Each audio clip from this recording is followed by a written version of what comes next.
That second trade where I had to, flip a couple second rounders to move up, it was to get Charles Bassey from Western Kentucky. Now he's another defensive minded big that can be a defensive anchor. And like I said, Mitch was talking about he doesn't know if he wants to re-sign, because I was going to try approach him, see what he wanted to stay, and then make decision there. But it wouldn't even give me the option. So I'm like, all right, bet we're gonna make some contingency plans. Ain't nobody gonna wait.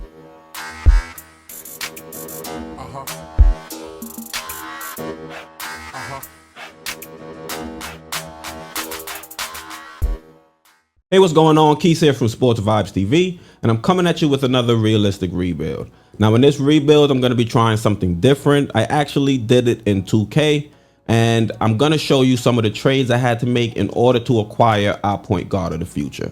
So let me just transition into 2K right now, and boom. So I had to make a deal in order to move up in the first round. So I traded Knox, Obi, and our 18th pick. That's where the Dallas Mavericks pick ended up falling, 18.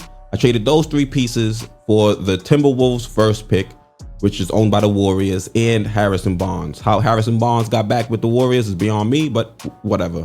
2K logic is 2K logic.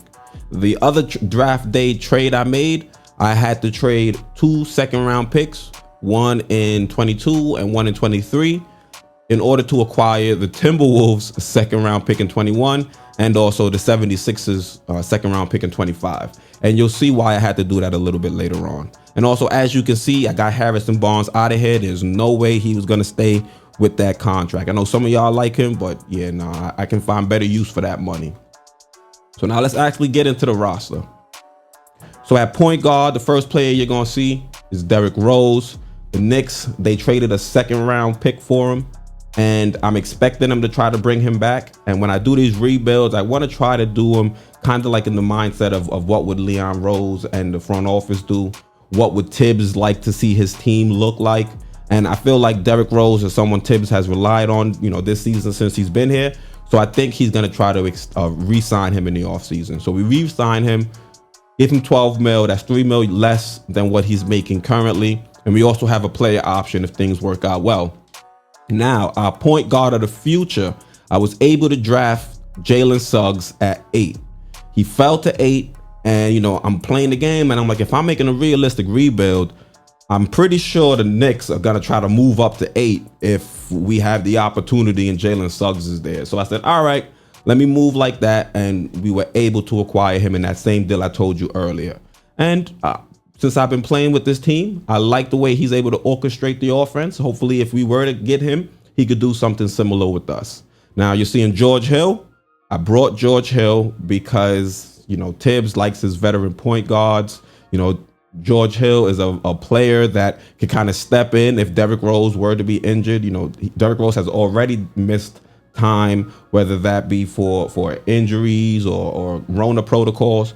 So to have a solid veteran backup point guard to not only step in for Derrick Rose, but also to kind of mentor Suggs, I think would be perfect. So that's why we brought George Hill in, and it's a reasonable deal, $5.85 million with the player option. Now, shooting guards, we got Emmanuel Quickly.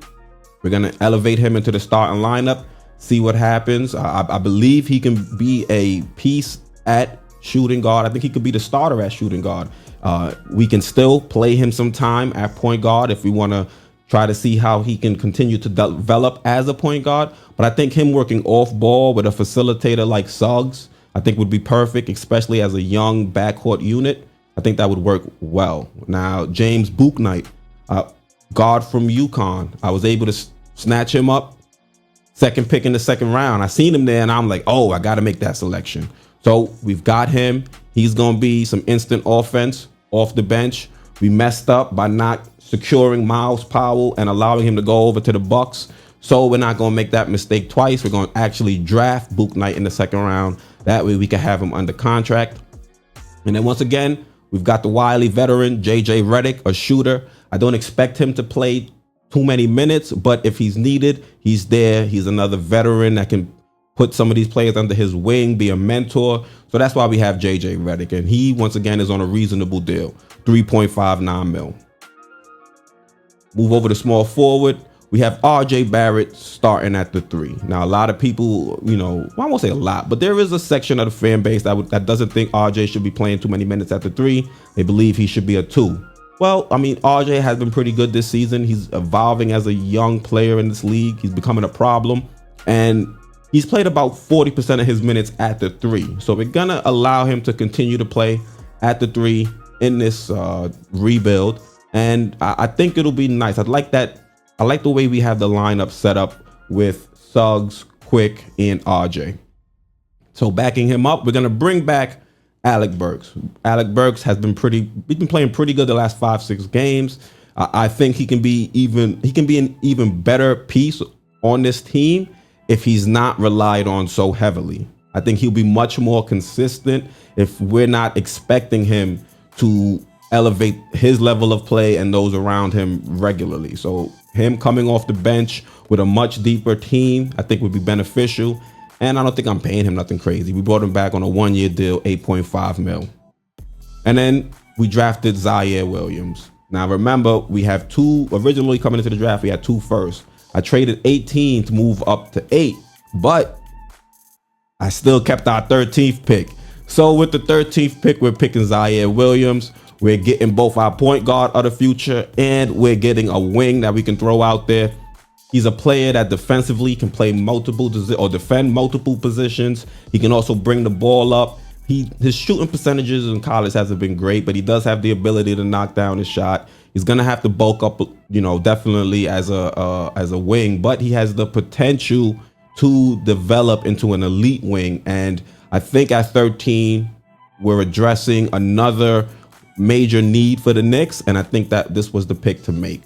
So we have Zayed Williams, and we can also, as we phase out Alec Burks, who's getting toward the later stages of his career, we can still bring in Williams and get him some minutes, and we can phase Burks out as the season goes. We could even trade Burks at the trade deadline and get some assets for him. Now at power forward, we've got Julius Randle, of course. I know, coming into the season, I was like, yeah, let's trade Julius Randle, but I'm not going to get that crazy and try to trade him right now. So Julius Randle is going to be our start power forward. And then we got Doug Mcdermott off the bench. I think Doug Mcdermott has developed into a fine role player. He's still a marksman from 3, but now he's able to actually finish a lot more. He's able to finish better around the rim. So he's no longer just a one-trick pony. And I think, 20 minutes a game, 25 minutes a game, he can definitely benefit the team. And I brought him in on a reasonable contract. It's a 2-year deal with a player option for the 3rd at right around $11 million a year annually, roughly. That might be exactly. And at center, we have Mitchell Robinson, bringing Mitchell Robinson back. But I'm a little nervous because Mitch talking about he doesn't want to re-sign. He wants to test free agency. So he may end up getting traded if you guys want me to continue this build and see what happens throughout the season and into 2022. Let me know down in the comments. I can definitely do that for you. I mean, I'm going to play this out regardless whether I'm recorded or not, because this team is fun to play with. Daniel Thies, bringing him in. He can take some minutes at power forward and center.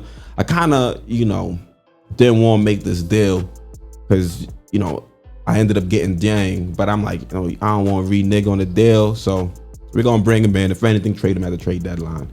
Got Georgie Yang, another player that we can bring in, be a defensive anchor out there. He's on actually, I didn't do Thies' contract. $8 million, 8.4, reasonable deal.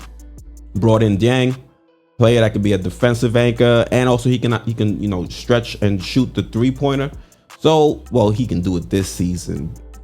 So they got him as a stretch 5, but I really wouldn't call him a stretch 5. He's defensive minded and he's worked on his shot. So now he's actually knocking him down with consistency. I'm going to need to see more than just a season's worth of it to call him a stretch 5 legitimately. But we're going to bring in Dang. And also that second trade where I had to, flip a couple second rounders to move up, it was to get Charles Bassey from Western Kentucky. Now he's another defensive minded big that can be a defensive anchor. And like I said, Mitch was talking about he doesn't know if he wants to re-sign, because I was going to try approach him, see what he wanted to stay, and then make a decision there, but it wouldn't even give me the option. So I'm like, all right, bet we're gonna make some contingency plans. Ain't nobody gonna wait to figure out what you decide to do until it's time for us to actually, you know, make a move. So I went out. We're going to bring in Charles Bassey, drafted him. Like I said, another defensive-minded big, a lot of potential. He was still there at the 5th pick in the 2nd round. So I traded into the 2nd round in order to pick him up. And I think this is a solid roster. Not only do I think it's a solid roster, when it comes to like our finances, I think our finances are A1 right now. We still have $6.73 million in salary cap room. We nowhere. Well, of course, we're going to be nowhere near the luxury tax. We have to eclipse the salary cap first, but I think it's phenomenal. Look, the highest. Oh, we gotta re-sign Julius Randle next year. Yeah. Oh man, I don't know how much I want to pay that guy. That's a lot. But if we do have to re-sign Julius Randle to a ridiculous amount of money, we got the money to do it. $92.78 million in salary cap room. And, you know, we can, you know, mess with the system. We can sign all our free agents first, get up to the salary cap, and then go over it by re-signing Julius Randle. That's how they try to finagle it. So let me know what you guys think about this build. Do you like it? You know, do you think maybe there were some other players I could have targeted? Let me know down in the comments. And if you want me to continue with this actual team and, you know, give you guys some updates and record some gameplay and some things like that, let me know down in the comments. Once again, I'm Quis, host of Sports Vibes TV, and I'm out.